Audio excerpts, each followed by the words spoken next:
Well, apparently, we have to revisit some things in the church that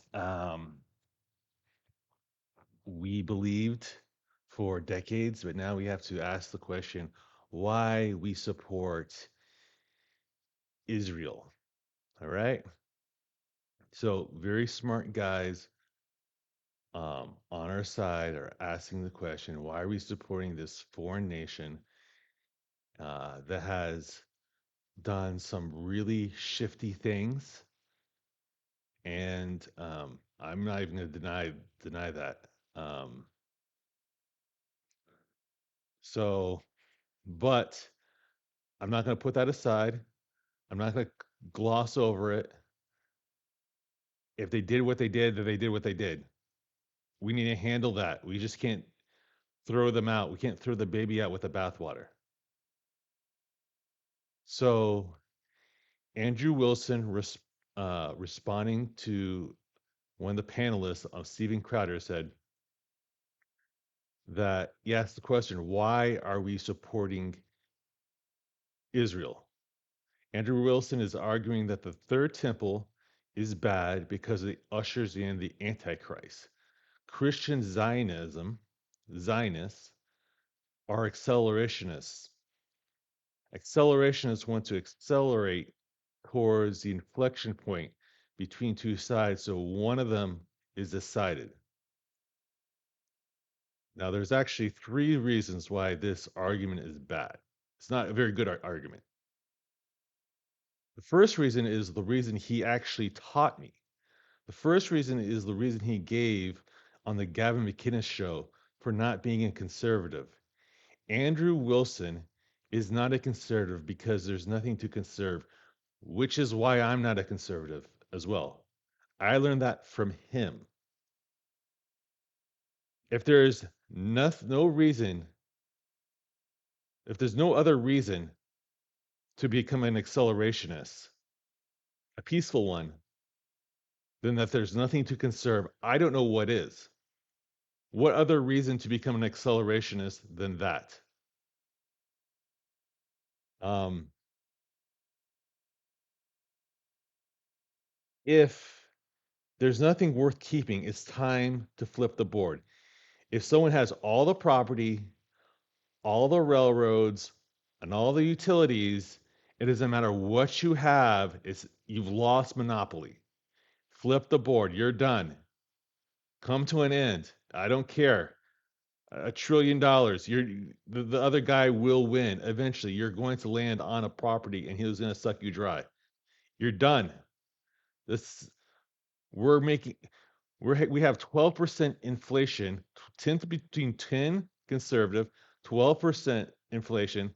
That's from James from Investment Answers with the 12%, which I tend to believe because he's much smarter than me and much smarter than most of the people who are listening to this show. Okay, so 12% of your income, 12% of your buying power is evaporating into thin air. Well, we can boil to death or we can flip the board over. All right. Um, the foundations of society, that's just money. Okay. That's just the ruined relationship between man and his labor. That's where it's ruined. That's reason enough to destroy the system. That is reason enough to destroy the system. How about this one? Man in the courts with divorce law, the relationship between men and women, is that destroyed in this country? Or are men just getting passports and flying across country and learning languages for no reason? All right. No. The relationship between men and women in this country is below garbage, is below feces. Um, and that is a foundation by which society is built on.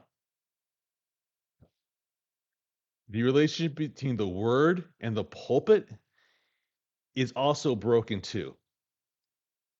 There's so many preachers and so many MCs that can't not give a sermon to save their life. They just can't do it. They do not have the understanding of the word,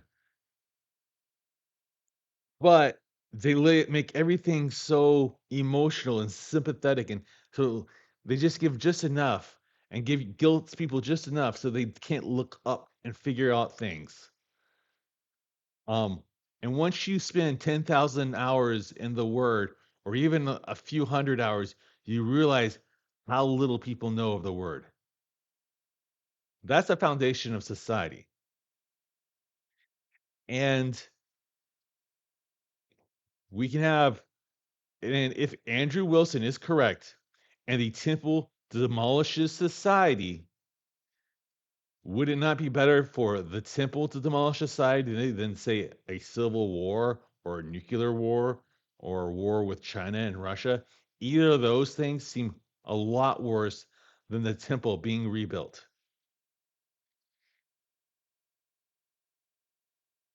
But by the way, we're connecting the temple with the Antichrist coming back. Okay. Though it does say that in the book of Revelations, it's not necessarily a connection. We know this because during the time of the temple, the Apostle Paul still offered sacrifices while it was standing. As a believer in Jesus Christ, Yeshua HaMashiach, he accepted Jesus Christ, Yeshua HaMashiach, into his heart and still gave sacrifices. This really disturbs Christians. They want to skip right over that in the book of Acts. They don't want to know that. They don't want to think about that. They don't want to think that there's a role for the temple for animal sacrifices. They just can't bring it through their minds. But it's there. And it's to our detriment and to our shame that we don't understand this as Christians. Well, not to my shame, because I actually understand it. I'm telling you, you don't understand things. Christians, you do not understand things. I have an entire list of videos which proves you don't understand anything. All my videos, look, just go right down them, just the later ones. I I knew this when I was 10 years ago. If you're not up to speed as a teacher to where I was at 35 and you're 85, there's a big problem. Now, Andrew Wilson is a very smart and wise man who I've learned a lot from, especially with the power doctrine. He's very wise and very learned in this matter. But this is a reason why you don't send a Catholic to do a Protestant's job. Third, if we're talking about the end times, okay, we also have to recognize that the Jews make it to the end times. Not just the Judeans, but all the Jews, all the tribes make it to the end times in the land of Israel. You want to not support the Jews? Okay. Who's supporting the Jews getting back to the land of Israel? If it's not God. Now, Andrew Wilson asked the question concerning the passage in Genesis that bless those who bless Israel, curse those who curse Israel. Why? Honestly, there doesn't need to be an answer to why. He will bless you if you bless Israel. It doesn't matter. Why sounds like wham, but if you need a reason why, because he said so.